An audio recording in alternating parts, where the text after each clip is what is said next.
Dear student, সকলকে স্বাগত জানাচ্ছি আজকের ক্লাসে। আজকে হচ্ছে আমরা ক্লাস 9-এর নিউ কারিকুলামের গণিতের চ্যাপ্টার 5-এর বাস্তব সমস্যার সমাধানে সহজ সমীকরণ এই চ্যাপ্টারটা পড়ব। তো আসো আমরা হচ্ছে এই চ্যাপ্টারের যে বেসিক কনসেপ্টগুলো আছে সেগুলো আস্তে আস্তে শুরু করছি। তো আমাদের এখানে যে শব্দটা রয়েছে সহজ সমীকরণ, সমীকরণ এই কথাটাকে বুঝতে হবে। তার আগে আমাদের সমীকরণটা উপলব্ধি করতে হবে সমীকরণটা কি। অর্থাৎ এখানে যে কোনো তোমাদের চলক থাকতে পারে, সেটা হচ্ছে এক্স ওয়াই সম্বলিত কোনো চলক দিয়ে সম্বলিত কোনো ইকুয়েশন আছে আমাদের। এখন এই সমীকরণের একটি টাইপ হচ্ছে সরল সমীকরণ। সরল সমীকরণ আমরা একটা উদাহরণের মাধ্যমে এটাকে আমরা বুঝতে পারি। অর্থাৎ এক্স এবং ওয়াই সমান সমান যদি আমরা 1 দিই, দেখো এখানে এক্সের ঘাত 1, আবার ওয়াই এর ঘাতটাও 1 আছে। এক্স এবং ওয়াই দুইটার ঘাতই 1 আছে। তাহলে আমরা সরল সমীকরণের সংজ্ঞাতে বলতে পারি যে ইকুয়েশনের সর্বোচ্চ ঘাত 1 তাকে সরল সমীকরণ বলা হয়। আচ্ছা, তাহলে আমরা মোটামুটি সরল সমীকরণ কাকে বলা হয় এটা আমরা বুঝতে পেরেছি। আমাদের পুরো শব্দটা ছিল সহজ সমীকরণ। সহজ সমীকরণ হচ্ছে যে দুইটা হয়তো এখানে সমীকরণ আমরা যদি চিন্তা করি, তাহলে X plus Y equal to যদি আমরা 4 দিই, অন্য অপরটা সমীকরণ যদি X minus Y equal to যদি 1 দিই, এখানে দেখো দুইটা সমীকরণ আছে। দুইটা সমীকরণে আমরা যদি এই প্রথম সমীকরণের চলক যদি দেখি, এখানে কি কি চলক আছে, চলক এক্স আর ওয়াই আছে। আবার দ্বিতীয় যে চলকটা রয়েছে, দ্বিতীয় সমীকরণের চলক, সেটাও রয়েছে এক্স ও ওয়াই। তাহলে প্রথম এবং যে দ্বিতীয় সমীকরণ দুইটার চলকে কিন্তু এক্স ওয়াই দুইটাই কিন্তু সেম আছে। তাহলে এই দুইটা সমীকরণকে আমরা একত্রে সহজ সমীকরণ বলতে পারবো।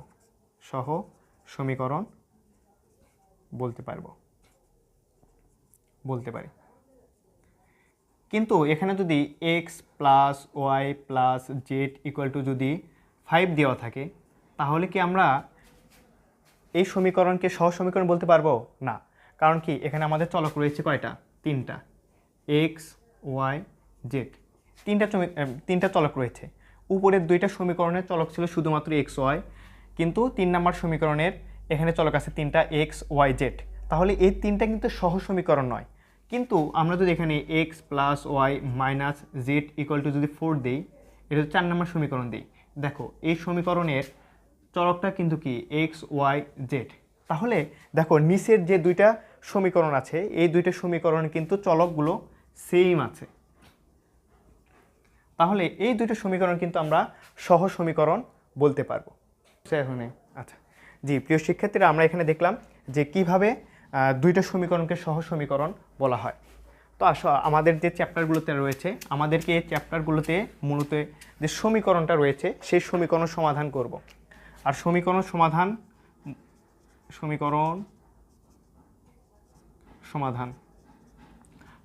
সমাধান মূলত আমরা সহজভাবে বুঝবো এক্স এবং ওয়াই এর মান বের করা। এই সমীকরণ সমাধানটা বেশ কয়েকটা পদ্ধতিতে আমরা নির্ণয় করতে পারি। 1 নম্বর পদ্ধতিতে হচ্ছে প্রতিস্থাপন পদ্ধতি, তারপর হচ্ছে আর্গুণের পদ্ধতি, তারপরে রয়েছে অপনয়ন পদ্ধতি। এভাবে আমরা এক্স এবং ওয়াই এর মানগুলো বের করতে পারি। তো আমাদের এই চ্যাপ্টারগুলোতে এই পদ্ধতিগুলো দেওয়া রয়েছে। তাহলে সমীকরণ সমাধানের পদ্ধতিগুলো আমরা একটু লিখি, যে অপনয়ন পদ্ধতি, তারপরে আছে আমাদের প্রতিস্থাপন পদ্ধতি,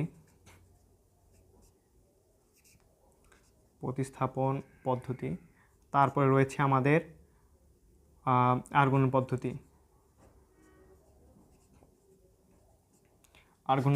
তারপর আমাদের আরও কিছু বইয়ের টপিক আছে যে এক চলক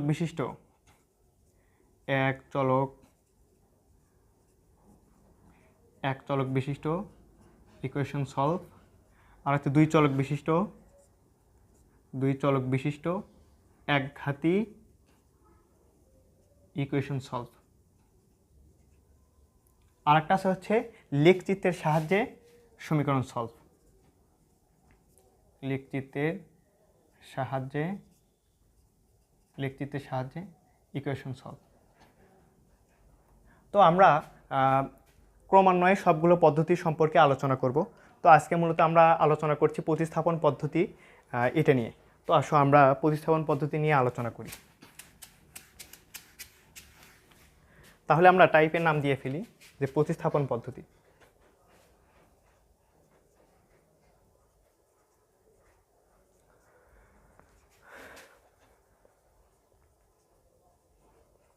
প্রতিস্থাপন পদ্ধতি। তো এই পদ্ধতিতে আমাদের মূলত কি বলা হয়েছে যে আমাদের দুইটা সমীকরণ থাকবে, এই দুইটা সমীকরণ থেকে আমরা এক্স এবং ওয়াই এর মান বের করব, কিন্তু পদ্ধতির নাম হচ্ছে প্রতিস্থাপন। তো এই প্রতিস্থাপন মানে কি আমরা বুঝতে পারছি যে কোনো কিছুকে প্রতিস্থাপন করা। তো আমাদের এখানে দুই সমীকরণ থাকে, এই দুইটা সমীকরণ থেকে যে কোনো একটা সমীকরণ থেকে এক চলক বিশিষ্ট একটা সমীকরণ বের করব। তারপর সেই একটি চলক অন্য একটি যদি সমীকরণে বসিয়ে দিই তাহলে আমাদের মোটামুটি ইকুয়েশনগুলো সলভ হয়ে যাবে। তো এই কথাটি একটু লিখে দিই যে কোনো ইকুয়েশন থেকে এক চলকে পরিণত করব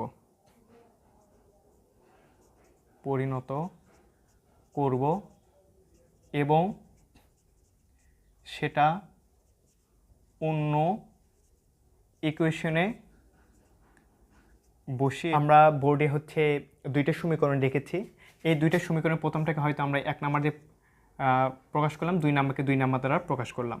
তো আমরা প্রথমে বলেছিলাম যে কোনো একটি সমীকরণ থেকে এক চলকে পরিণত করব।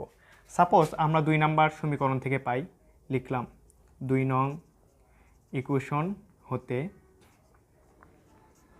4y minus 5x equal to -7 আছে। এখান থেকে শুধুমাত্র আমরা একটি চলকে পরিণত করব। আমরা সাপোজ ওয়াইটাকে রেখে দেব, তাহলে 4y ইকুয়াল টু -7, এই পাশে ছিল কি -5x, এই পাশে যদি চলে আসে সেটা 5x আকারে আমরা লিখতে পারি। তারপর আমরা 4y ইকুয়াল টু আমরা প্লাসটাকে সামনে রাখবো, 5x -7। আমাদের তো 4y দরকার নাই, দরকার শুধুমাত্র y, তাহলে y সমান সমান হচ্ছে 5x -7 ডিভাইডেড বাই 4। দেখো আমরা কিন্তু এই একটা সমীকরণ থেকে শুধুমাত্র এখন এক চলকে পরিণত করেছি, এক পাশে y রেখেছি, অন্য পাশে যা আছে তাই চলে আসে। এটাকে আমরা 3 নাম্বার দ্বারা প্রকাশ করতে পারি। আমরা বলেছিলাম যখন একটা চলকে পরিণত করব সেটা অন্য একটি ইকুয়েশনে বসাবো। যদি আমরা অন্য একটি ইকুয়েশনে বসিয়ে দেই তাহলে আমাদের অ্যান্সারটা চলে আসবে। অন্য একটা ইকুয়েশন হচ্ছে 1 নাম্বার, তাহলে আমরা এখানে লিখতে পারি y এর মান 1-এ বসিয়ে, y এর মানটা আমরা 1-এ বসিয়ে দিই, তাহলে আমাদের সমীকরণটা ছিল 4x - 3y ইকুয়াল টু 6। তাহলে আমরা পেয়েছি y, তাহলে 4x যেরকম ছিল সেরকম রেখে দিলাম, 3 ইন্টু y এর মান পেয়েছি 5x -7 divided by 4 equal two 6।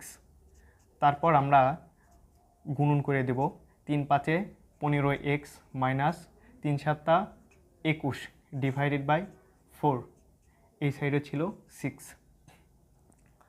আমরা যদি এখানে দেখি যে নিচে এখানে 4 আছে, আমরা এই 4টাকে রাখতে চাই না, তাহলে পুরো সমীকরণকে আমরা 4 দ্বারা যদি গুণ করে দিই তাহলে এই ভগ্নাংশের 4টা চলে যাবে।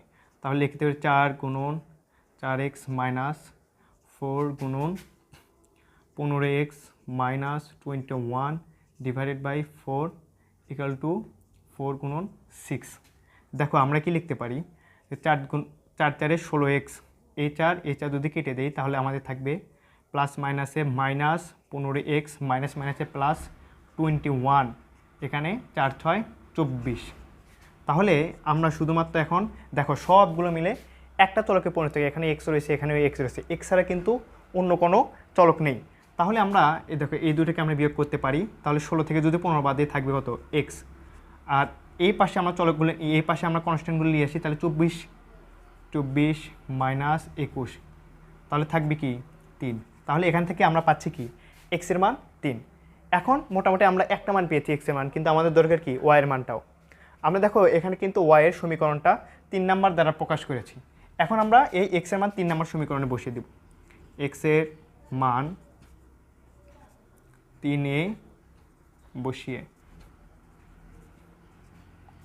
তাহলে ওয়াই ইকুয়াল টু কী ছিল আমাদের 5, আর এক্স এর মান পেয়েছি 3 মাইনাস 7 ডিভাইডেড বাই 4। তাহলে 3 5 15 মাইনাস 7 ডিভাইডেড বাই 4। তাহলে 15 থেকে 7 বাদ দিলে থাকে 8, আর ডিভাইড বাই 4 কেটে দিলে থাকবে 2। অতএব নির্ণয় যে সমাধান, আমাদের নির্ণয় সমাধান এক্স ওয়াই ইকুয়াল টু কত ছিল, এক্স এর মান পেয়েছিলাম আমরা 3 আর ওয়াই এর মান পেয়েছি আমরা কত 2। এটাই আমাদের মূলত অ্যান্সার। তাহলে আমরা প্রথম থেকে আরেকবার দেখার চেষ্টা করি। আমাদের প্রশ্নে বলা থাকবে যে প্রতিস্থাপন পদ্ধতিতে সমীকরণগুলো সমাধান করা। আমাদের 2টা সমীকরণ দেওয়া ছিল। আমরা বলেছিলাম যে 2টা সমীকরণ থেকে যে কোনো একটা চলকে পরিণত করব। তো আমরা এখানে 2 নম্বর ইকুয়েশন থেকে ওয়াই এর মানটা বের করেছি। শুধু এক পাশে একটা চলক রেখেছি, অপর পাশে আমরা যা ছিল সেগুলো বীজগণিতিক ক্যালকুলেশনের মাধ্যমে তৈরি করে ফেলেছি।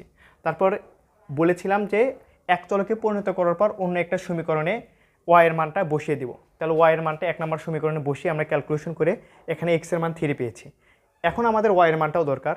জাস্ট এই এক্স এর মান যেটা 3 পেয়েছি সেটা এই সমীকরণ যদি বসাই, অর্থাৎ 3 নম্বর সমীকরণে যদি বসাই, তাহলে ওয়াই এর মান আমরা 2 পাই। তাহলে এখানে এক্স এর মান পেয়েছি, এখানে ওয়াই এর মান পেয়েছি। আর যখন এক্স এবং ওয়াই এর মানটা পেয়ে যাব, সেটাই আমাদের মূলত সমাধান। সেজন্য লিখেছি নির্ণয় সমাধান এক্স ওয়াই 3 এবং 2। আমাদের প্রথম প্রশ্নের সমাধান হচ্ছে এখানে। আমরা এর পরবর্তীতে অন্য একটি প্রশ্নটা সলভ করব। জি প্রিয় শিক্ষার্থীরা, আমরা প্রথম ম্যাথটা সলভ করেছি, এরপর আমরা এক্সাম্পল 2টা নিয়েছি। তো এখানেও আমাদের 2টা সমীকরণ আছে। তো 2টা সমীকরণের প্রথমটাকে আমরা 1 নাম্বার দ্বারা প্রকাশ করলাম, অপরটাকে 2 নাম্বার দ্বারা প্রকাশ করলাম। আমাদের কনসেপ্টটা ছিল যে সমীকরণ থেকে যে কোনো একটা চলকে পরিণত করতে হবে। আমরা চলক নাম্বার 2 নাম্বার হতে যদি লিখতে পারি, 2 নং হতে আমরা কি পাই, x divided by 4 plus Y divided by 5 ছিল, আর এই পাশে ছিল 22। তো আমরা এটাকে আস্তে আস্তে একটা চলকে পরিণত করব। সাপোজ আমরা এখানে শুধুমাত্র এক্সটাকে রেখে দেব, এক্স ডিভাইডেড বাই 4, তাহলে 22 এই সাইডে ওয়াই ডিভাইডেড বাই 5 ছিল, এই পাশে গিয়ে মাইনাস ওয়াই ডিভাইডেড বাই 5-এ পরিণত হয়ে যাবে। তারপর এটাকে আমরা যদি লসাগু করি, তাহলে হবে নিচে 5, উপরে হবে 110 মাইনাস ওয়াই। এটাকে জাস্ট হচ্ছে আর গুণন করব, তাহলে দেখবো একটা সময় আমাদের শুধুমাত্র এক্সের মান চলে আসবে। তাহলে এখানে থাকবে 5x, আর এখানে হবে 440 মাইনাস 4y।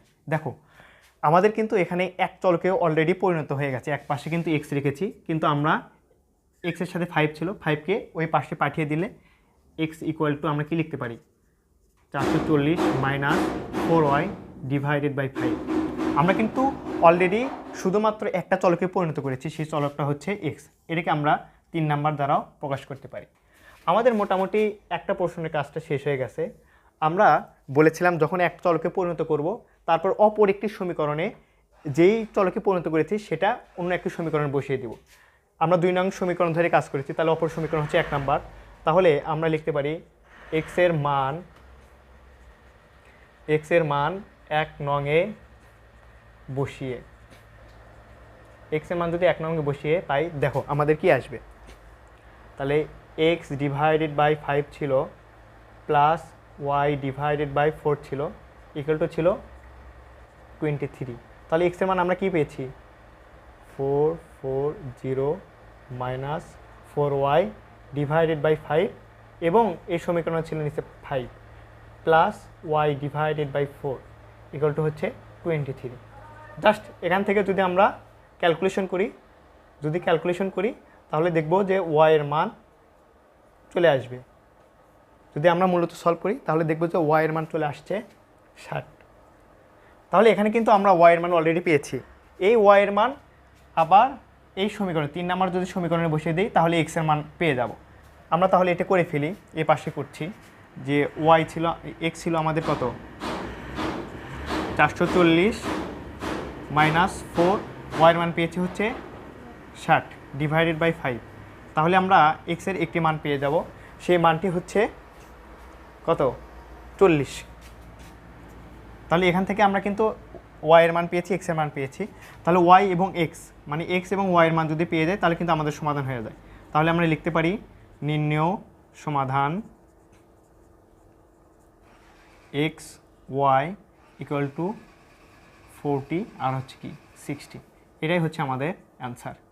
তো আমাদের আবার একটু আমরা দেখি যে আমাদের দুইটা সমীকরণ থাকবে, এই দুইটা সমীকরণ থেকে যে কোনো একটা সমীকরণ থেকে এক চলকে পরিণত করব। আমরা মূলত এখানে এক্সে পরিণত করেছি, তারপর এই এক্স এর মান অন্য একটি সমীকরণে বসাবো। আমরা যদি সমীকরণ বসাই তারপর মোটামুটি আমরা ম্যাথ করে এখানে ওয়াইয়ের একটি মান পাবো। ওয়াইয়ের মানটা এই 3 নাম্বার যদি সমীকরণে বসিয়ে দিই তাহলে এক্সের একটি মান পেয়ে যাচ্ছি। আর যখন আমরা এক্স এবং ওয়াইয়ের মান পেয়ে যাব আমাদের সেটাই সমাধান। আর আমাদের প্রতিস্থাপন পদ্ধতিতে এইভাবেই সমাধান করতে হয়। প্রিয় শিক্ষার্থীরা, আমরা আজকে মোটামুটি প্রতিস্থাপন পদ্ধতিতে কীভাবে সমাধান করতে হয় এটা আমরা শিখেছি। এর পরবর্তী ক্লাসে আমরা অপনয়ন পদ্ধতি, ক্রমান্বয়ে আর গুণন পদ্ধতি, আরও যেগুলো আছে অধ্যায়ে আমরা সেগুলো সব কিছু শিখবো ইনশাআল্লাহ। আসসালামু আলাইকুম।